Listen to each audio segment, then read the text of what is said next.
One more thing about groups is that actually once you create a group, you can put effects on that group. So here's my drums, for example. Okay, so my drum group has all of these different drum tracks in it. But when I make the group, I get uh, an activator for that group, so I can turn off all the drums if I want. I have a volume for that group, which, so if I want the drums to all be louder, I can mix it there. That's not a great idea, but you can do it that way.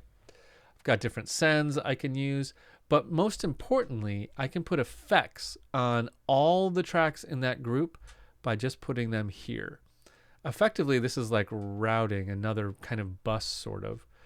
So you can see in my drum track, I put the glue compressor on that track so that there's some compression happening on all of these files.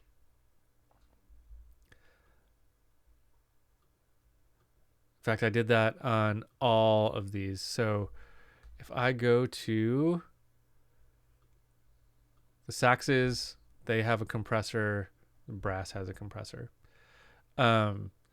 So that can be really handy to do when you're working on a session, putting your effects on a group rather than on individual tracks. Depending on what you're doing, that might be useful, it might not. But in recording these, I wanted the same kind of compressor on like all my saxes. I did a bunch of effects to each track as needed, but the compression is all being handled on the outside in the group. So something to keep in mind while you're working.